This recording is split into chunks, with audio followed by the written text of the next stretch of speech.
Cuando Julián Herrera volvió a su pueblo después de años, lo hizo con un carro nuevo y una esposa rica.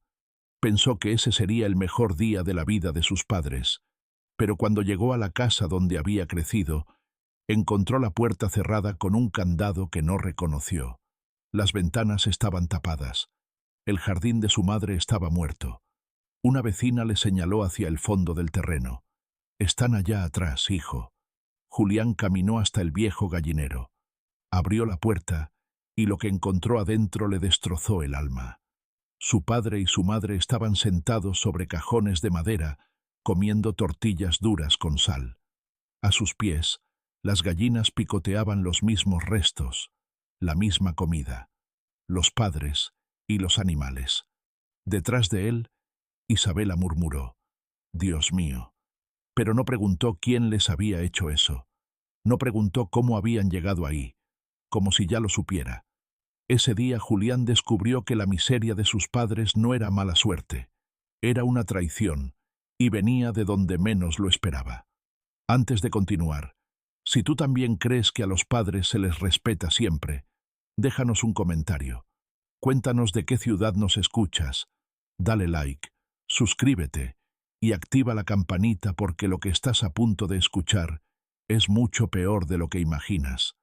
Pero para entender cómo los padres de Julián terminaron viviendo en un gallinero, tenemos que volver al principio, a la noche en que Julián conoció a Isabela, porque ahí fue donde todo empezó a derrumbarse.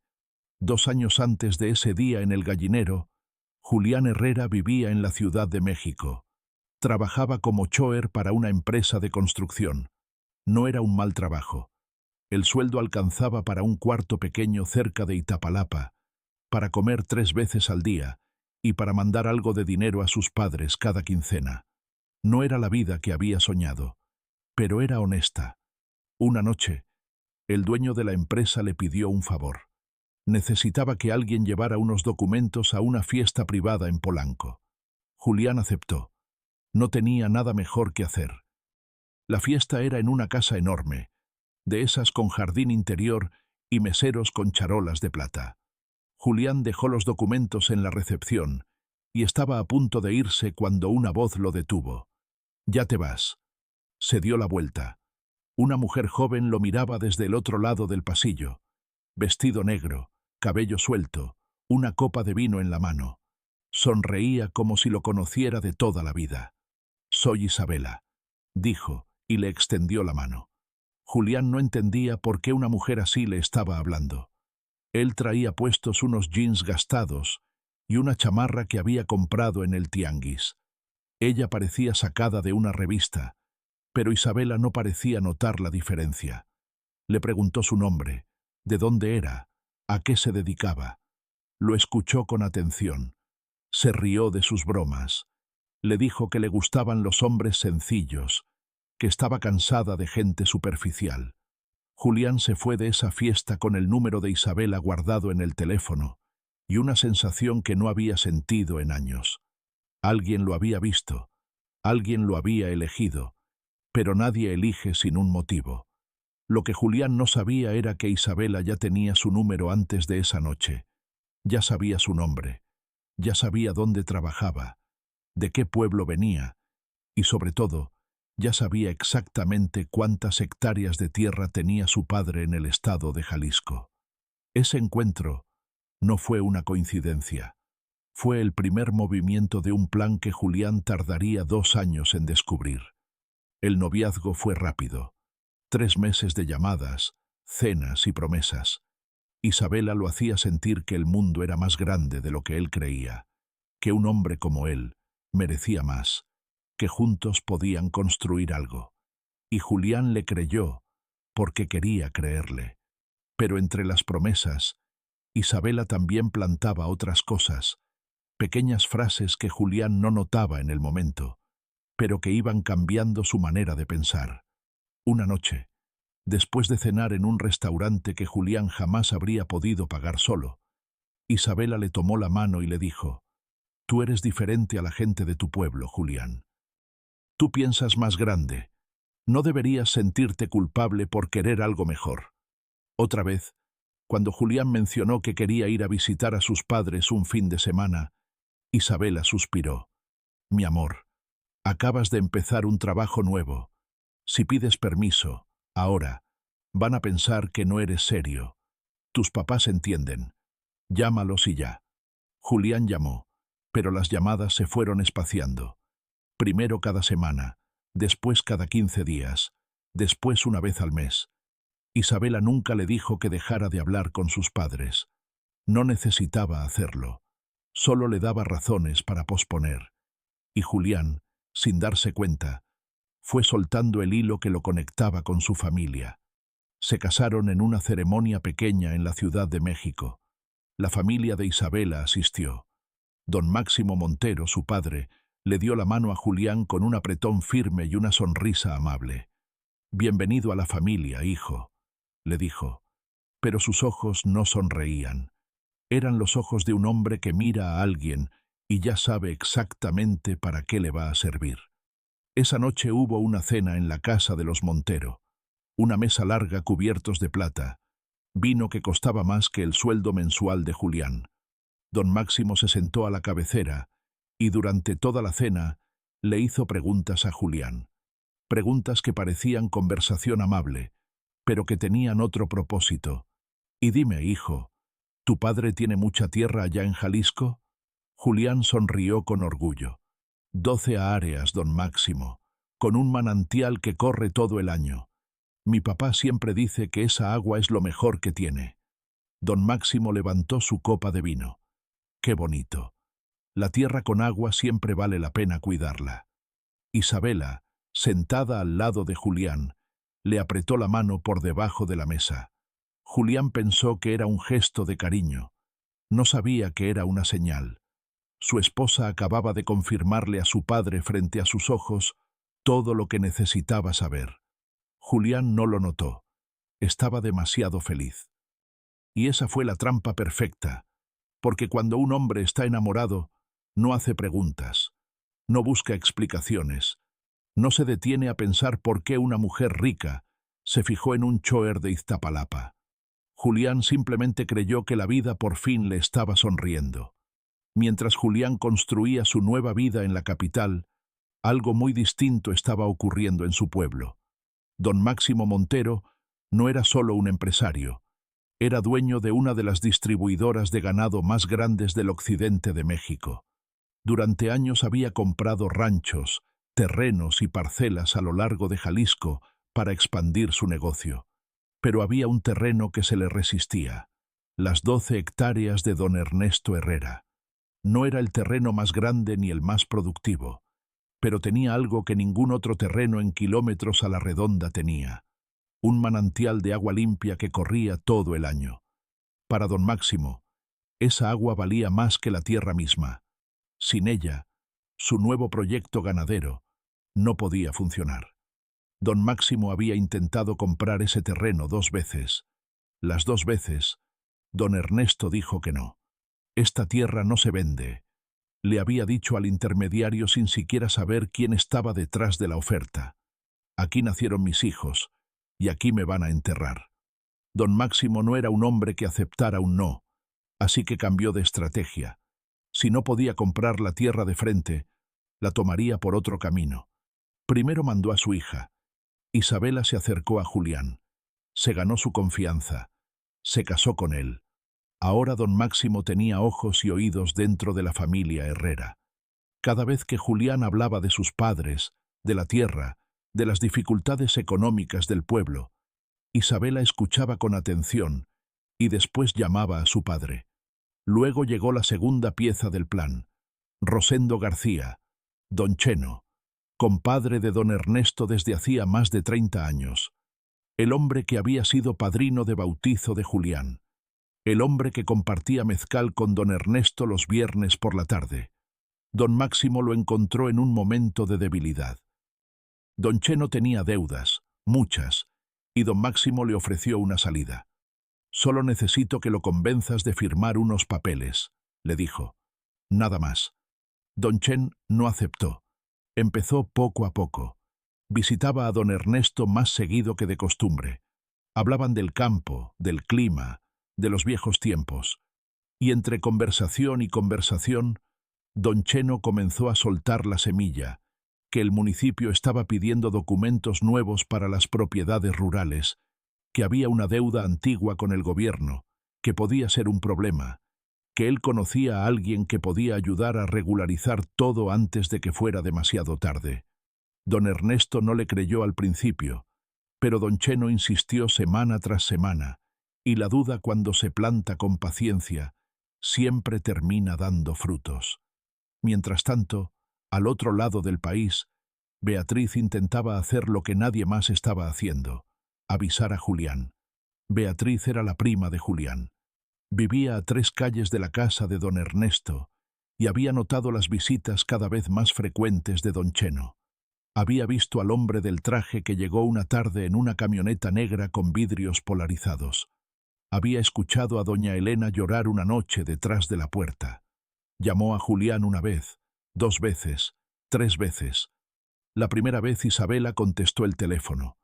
Julián está en el trabajo. Yo le paso el recado. Nunca le pasó nada.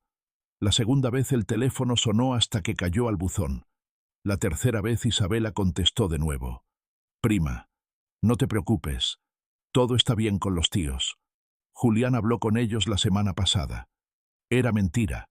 Julián no había hablado con sus padres en semanas. Beatriz colgó el teléfono con un nudo en la garganta. Algo estaba muy mal, pero estaba sola, sin pruebas, y a cientos de kilómetros del único hombre que podía hacer algo. La trampa se estaba cerrando, y Julián no tenía idea. Don Cheno volvió una tarde de jueves con un hombre que don Ernesto nunca había visto. El hombre traía un portafolio de cuero, una camisa blanca bien planchada y unos lentes que se quitaba y se ponía cada vez que hablaba. Dijo que era abogado, dijo que venía del municipio, dijo que había un problema urgente con el registro de la propiedad y que si don Ernesto no firmaba ciertos documentos antes del fin de mes, el gobierno podía reclamar el terreno. Don Ernesto lo miró con desconfianza. Nunca he tenido problemas con mis papeles. El hombre abrió el portafolio y sacó varias hojas llenas de sellos y firmas. Las extendió sobre la mesa de la cocina como si fueran pruebas irrefutables. Don Ernesto, estos son los nuevos lineamientos. Si usted no regulariza, pierde el derecho sobre la tierra. Don Ernesto miró a don Cheno, su compadre de más de 30 años, el hombre que había sostenido a Julián el día de su bautizo, el hombre que cada viernes se sentaba con él a tomar mezcal bajo el árbol del patio. Don Cheno asintió lentamente. Es cierto, compadre. Yo ya arreglé los míos la semana pasada. Es puro trámite. Era mentira. Todo era mentira. Pero don Ernesto no lo sabía. Doña Elena apareció en la puerta de la cocina. Había escuchado todo desde el pasillo. Miró a su esposo con los ojos llenos de miedo. Ernesto, no firmes nada sin hablar con Julián primero. Don Cheno intervino rápidamente. Comadre, esto no puede esperar. Si esperamos, van a perder todo. Don Ernesto miró las hojas, miró a su esposa, miró a su compadre. Las letras en los documentos eran pequeñas, apretadas, llenas de palabras que no entendía. Pero don Cheno estaba ahí, su compadre, el hombre en quien más confiaba después de su propia familia. Tomó la pluma. Doña Elena cerró los ojos. Don Ernesto firmó. No leyó lo que decían los papeles. No preguntó qué significaba cada cláusula. No pidió una copia. Simplemente confió en el hombre equivocado. 3 semanas después, un cerrajero llegó a la casa de los Herrera con una orden y un candado nuevo. Don Ernesto salió al patio y vio cómo el hombre cambiaba la cerradura de la puerta principal, la puerta de la casa que él mismo había levantado con sus manos más de 40 años atrás. «¿Qué está haciendo?», preguntó don Ernesto. El cerrajero no lo miró. Órdenes del nuevo dueño. Don Ernesto sintió que el suelo se movía debajo de sus pies. «¿Cuál nuevo dueño? Esta casa es mía». El hombre terminó su trabajo, guardó sus herramientas y se fue sin decir una palabra más. Esa misma tarde, un mensajero trajo un sobre. Adentro había una carta breve, sin firma visible, pero con un mensaje que don Ernesto nunca olvidaría. Pueden quedarse en el gallinero mientras buscan a dónde ir. Al final toda la vida han vivido entre animales. Doña Elena leyó la carta 2 veces, luego la dobló con cuidado, la guardó en el bolsillo de su delantal y no volvió a hablar del tema. Pero esa noche, don Ernesto la escuchó llorar hasta que se quedó dormida. A la mañana siguiente cargaron lo poco que pudieron rescatar en 2 cajas de cartón. No tenían maletas, nunca las habían necesitado. El camino hasta el gallinero eran apenas 200 metros, pero a don Ernesto le parecieron los más largos de su vida. Empujó la puerta de madera. El piso era de tierra. Las gallinas se movieron hacia un rincón. Don Ernesto volteó un cajón de madera y se sentó. Doña Elena hizo lo mismo. Se quedaron ahí, uno frente al otro, sin hablar.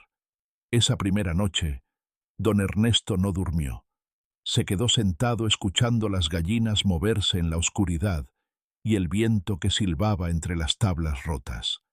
En algún momento de la madrugada, doña Elena se quedó dormida con la cobija hasta la barbilla.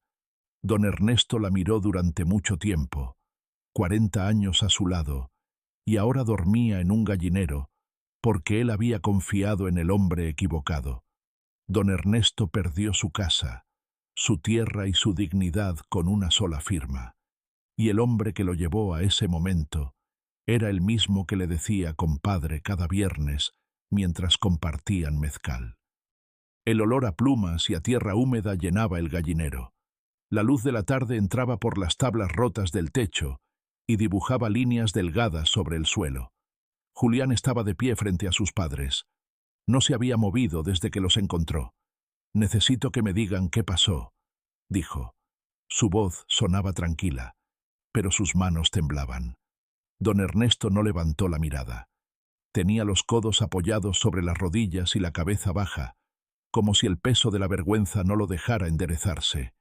Intentó hablar 2 veces, pero las palabras se le atoraban en la garganta. Fue doña Elena quien habló. Lo hizo despacio con la voz entrecortada, limpiándose las lágrimas con la orilla del delantal. Contó lo del hombre que llegó con don Cheno, contó lo de los papeles, contó lo del candado nuevo y la carta que les dejaron. Julián escuchaba sin interrumpir. Cada palabra era como un golpe lento que le hundía el pecho un poco más. «Don Chen no les hizo esto», preguntó finalmente. Don Ernesto asintió sin levantar la cabeza.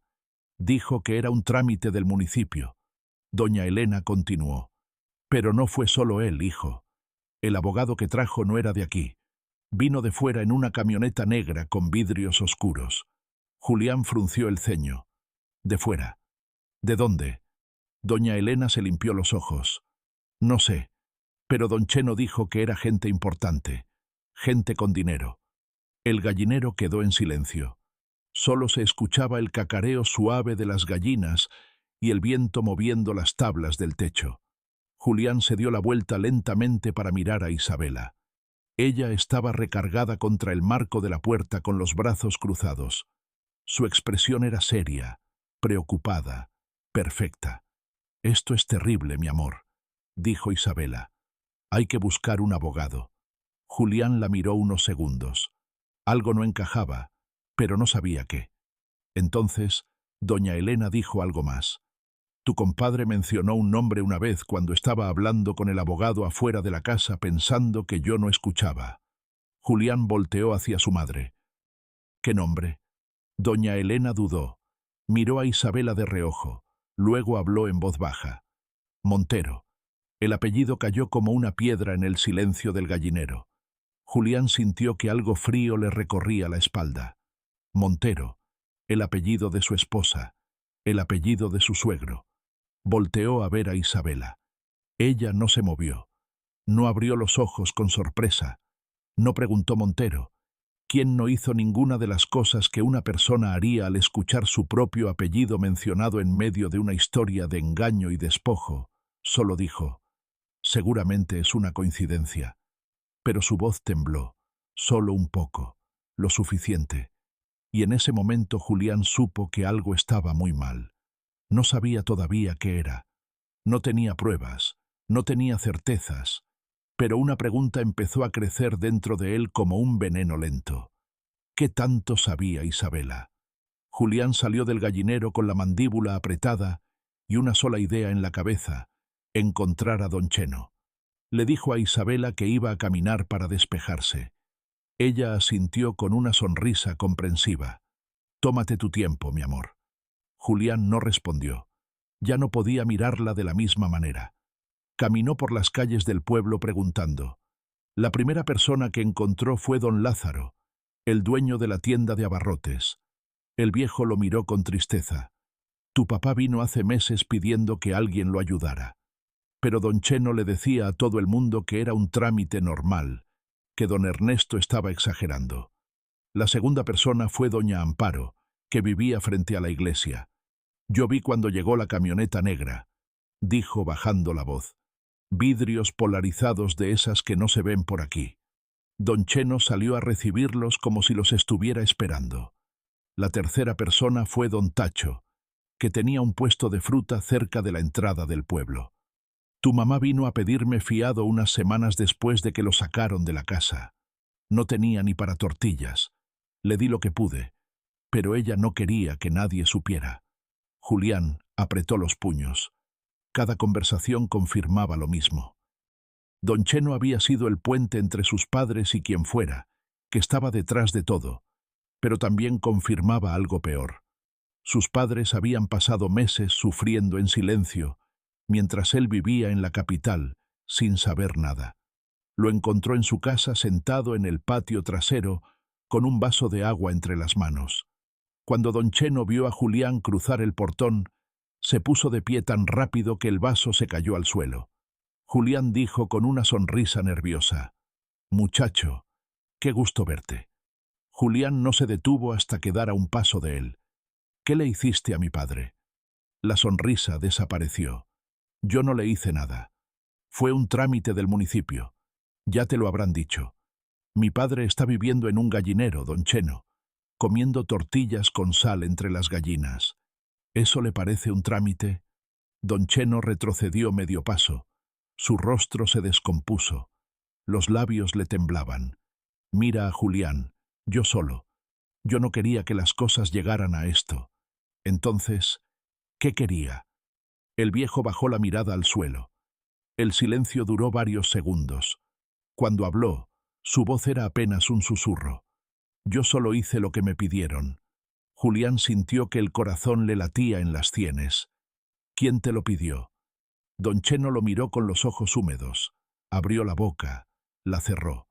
Luego dijo algo que Julián no estaba preparado para escuchar. «Pregúntale a tu suegro». El mundo se detuvo. Julián no se movió. No respiró. Las tres palabras flotaron en el aire como si pesaran toneladas.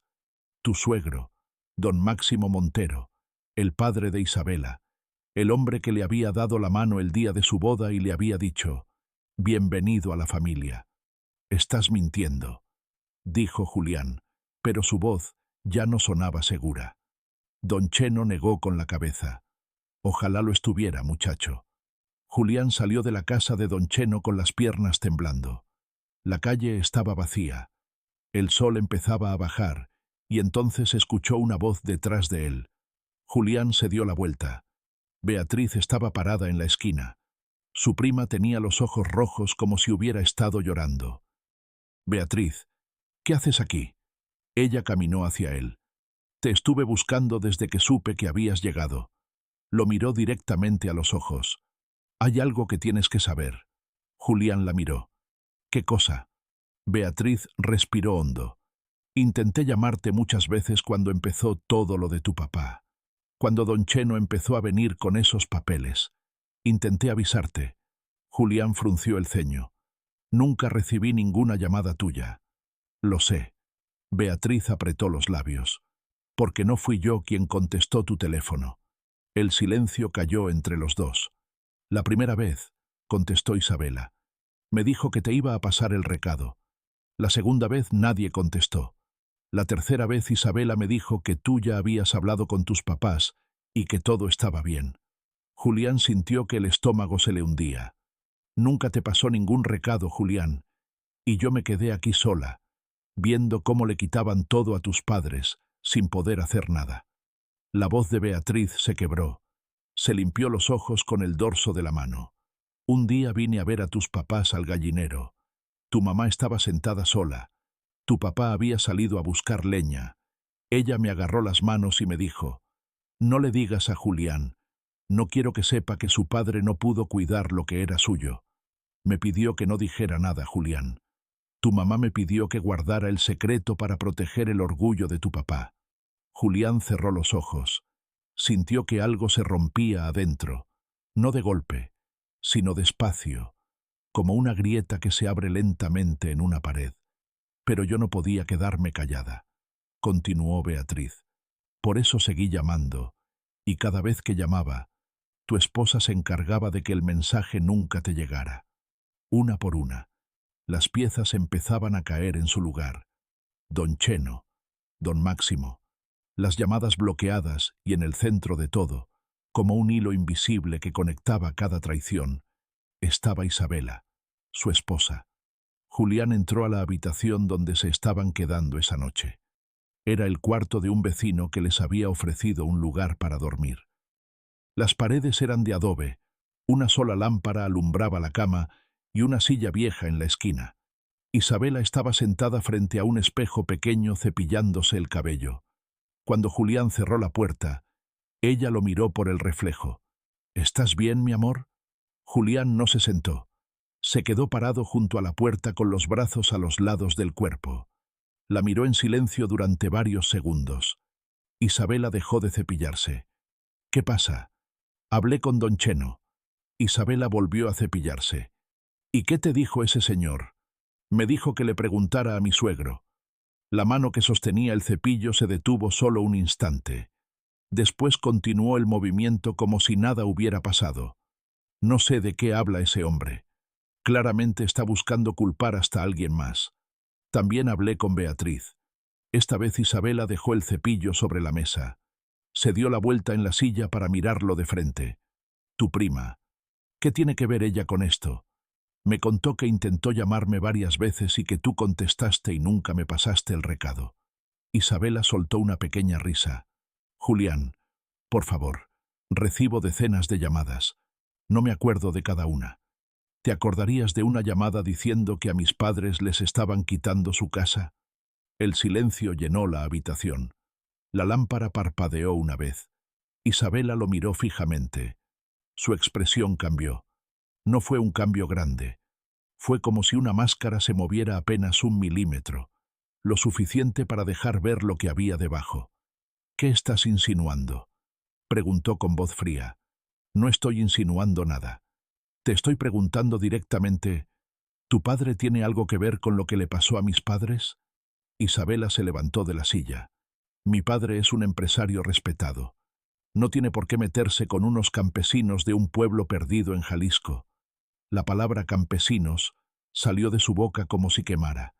Y en ese momento, Julián vio algo que nunca había visto antes. Desprecio. «Unos campesinos», repitió Julián lentamente. «¿Te refieres a mis padres?» Isabela se dio cuenta de lo que había dicho. Intentó corregir. «No quise decir eso. Estoy nerviosa. Es todo. ¿Sabías lo que estaba pasando?»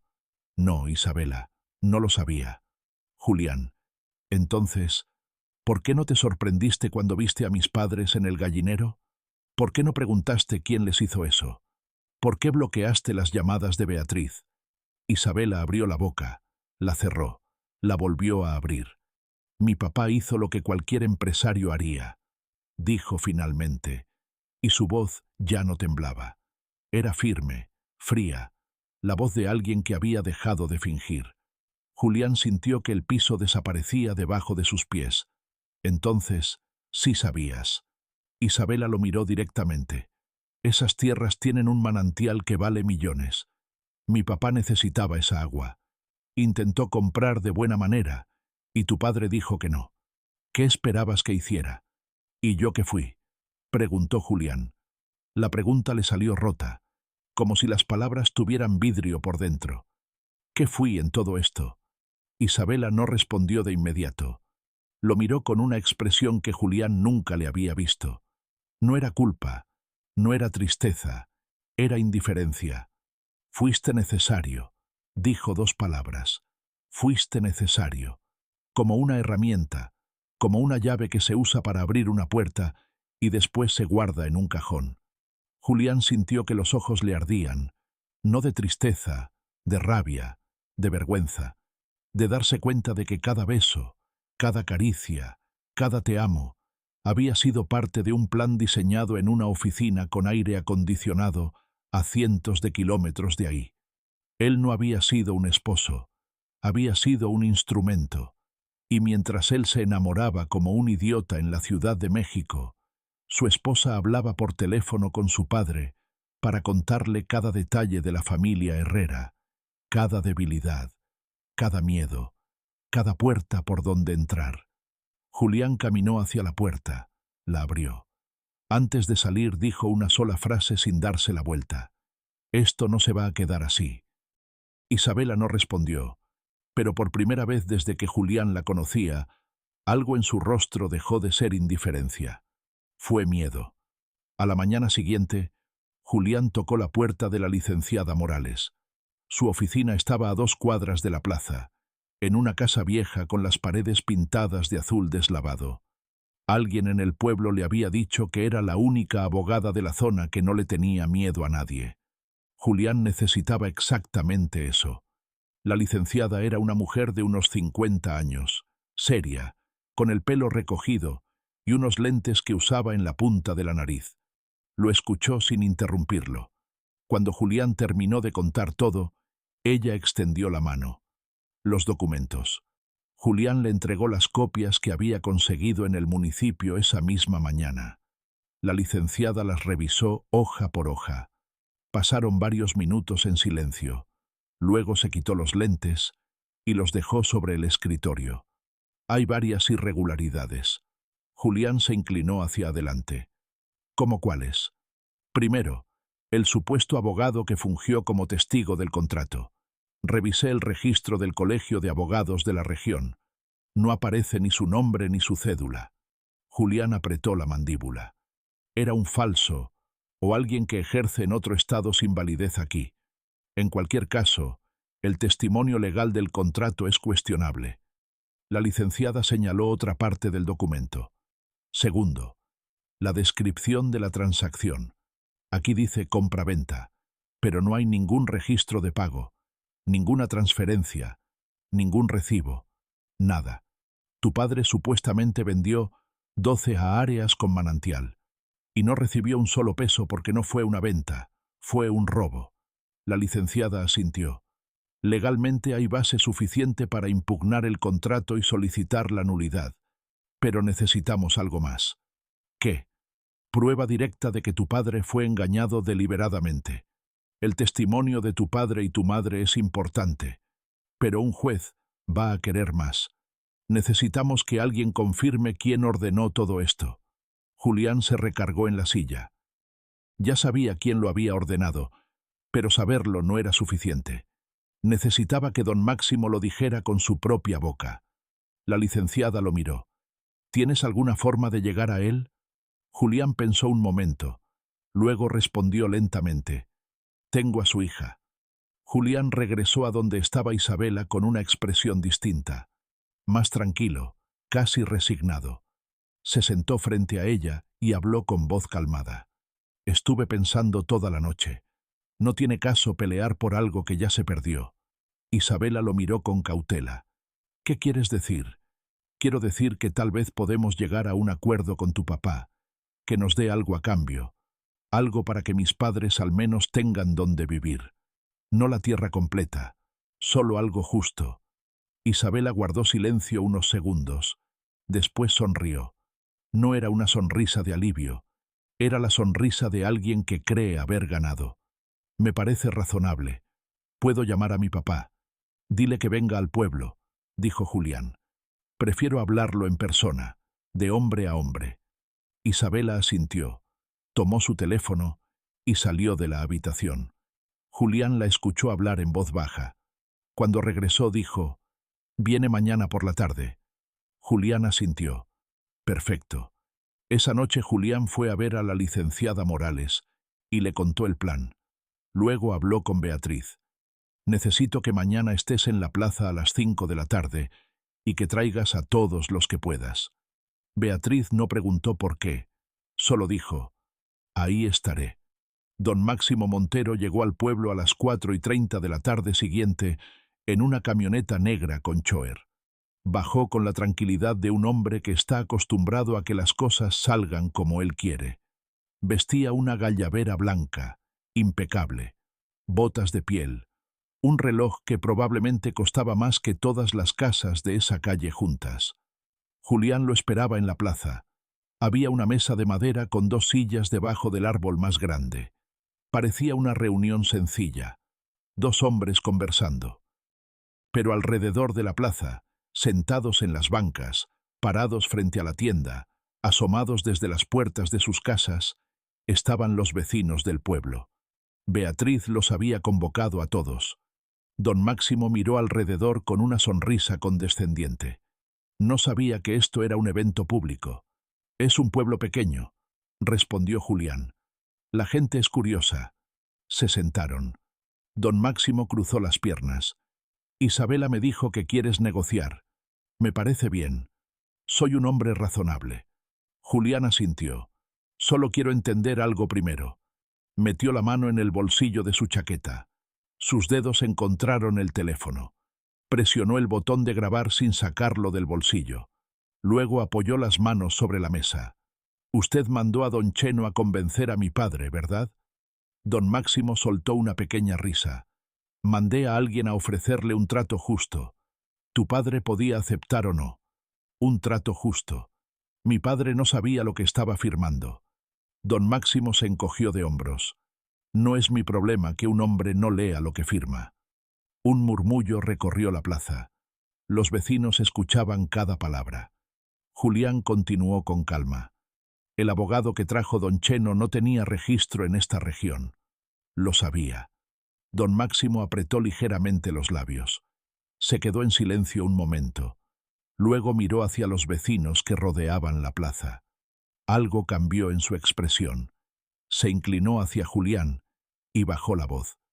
«Mira, muchacho, viniste a negociar o a interrogarme, porque si es lo segundo, me levanto y me voy». Julián sintió que el estómago se le tensaba. Si don Máximo se iba ahora, todo el plan se caía. Respiró, cambió el tono. «Tiene razón, don Máximo. Disculpe, solo quiero entender cómo fueron las cosas para poder aceptarlas y seguir adelante». Don Máximo lo estudió durante unos segundos. Luego se recargó en la silla. La tensión en sus hombros se aflojó. «Así me gusta. Un hombre práctico. Entonces, ayúdeme a entender», dijo Julián. El abogado era suyo. Don Máximo movió la mano con indiferencia. «Yo no me encargo de esos detalles. Para eso tengo gente como don Cheno. Don Cheno fue un intermediario. Le pagué por un servicio y lo cumplió». Otro murmullo en la plaza. Don Cheno, que estaba parado cerca de la tienda, bajó la cabeza. Julián hizo la última pregunta, la que importaba más que todas las demás. «¿Y su hija Isabela también fue parte del servicio?» Don Máximo perdió la sonrisa por primera vez. Miró a Julián con frialdad. El silencio entre los dos duró varios segundos. Luego habló con la voz de un hombre que está tan acostumbrado al poder que no concibe que sus propias palabras puedan volverse en su contra. «Mi hija hizo lo que le pedí, igual que todos». Las palabras cayeron sobre la plaza como una sentencia. «Mi hija hizo lo que le pedí», dicho frente a 50 personas, dicho con la arrogancia de un hombre que nunca imaginó que sus propias palabras pudieran destruirlo. Julián sacó el teléfono del bolsillo de su chaqueta y lo puso sobre la mesa. La pantalla estaba encendida. La grabación había estado corriendo desde el primer segundo. Don Máximo miró el teléfono, luego miró a Julián, y por primera vez su rostro mostró algo que probablemente no había sentido en años. «Miedo. Esto no va a servir de nada», dijo. pero su voz ya no tenía la misma firmeza. La licenciada Morales apareció desde un costado de la plaza con una carpeta en la mano. En realidad, don Máximo va a servir de mucho. Don Máximo se levantó de la silla, miró a su alrededor. Los vecinos lo observaban en silencio. Don Cheno no levantaba la cabeza.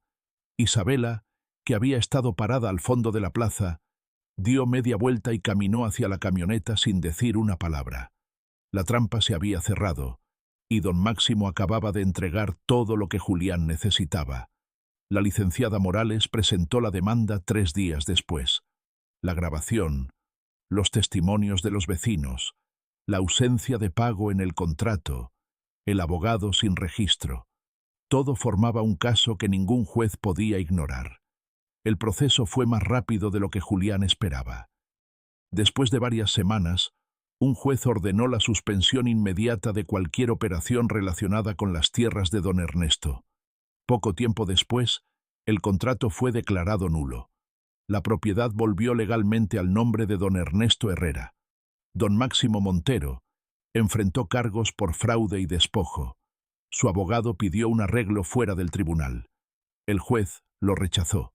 Isabela no esperó al fallo. 3 días después de lo que pasó en la plaza, subió a la camioneta negra junto a su padre. Julián la vio desde la puerta del vecino donde se estaba quedando. Ella caminó hasta el vehículo sin voltear, sin detenerse, sin dudar. El chófer le abrió la puerta. Isabela subió y cerró la puerta detrás de ella. Julián esperó una parte de él, la parte que todavía recordaba las cenas juntos, las noches conversando, la forma en que ella le tomaba la mano cuando caminaban por la calle.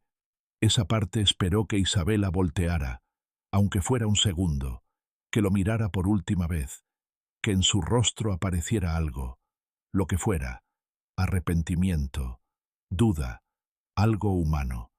La camioneta arrancó. Isabela no volteó. Se fue igual que había llegado a su vida con un propósito. Y cuando ese propósito dejó de funcionar, simplemente desapareció. Julián firmó los papeles del divorcio una semana después. Los firmó solo, sentado en la oficina de la licenciada Morales, con la misma pluma con la que había firmado su acta de matrimonio 2 años atrás. Cuando terminó, se quedó mirando su propia firma durante unos segundos. La licenciada le preguntó si estaba bien. Julián asintió sin levantar la mirada. Sí, dijo, pero no estaba seguro de que fuera cierto. Salió de la oficina y caminó por la calle principal del pueblo. El sol estaba cayendo. La misma calle por la que había llegado semanas atrás con un carro nuevo y una esposa rica, convencido de que la vida por fin le estaba sonriendo. Ahora caminaba solo, sin carro, sin esposa, con un papel de divorcio doblado en el bolsillo. La casa había vuelto. La tierra había vuelto. Pero la mujer que amaba nunca había existido. Lo que perdió no fue una esposa, fue la ilusión de que alguien lo había elegido. La mañana en que don Ernesto volvió a cruzar la puerta de su casa, no dijo nada. Se quedó parado en el patio mirando el viejo árbol de limón que seguía ahí, las macetas de doña Elena alineadas contra la pared, la puerta de madera que él mismo había lijado y pintado más veces de las que podía recordar.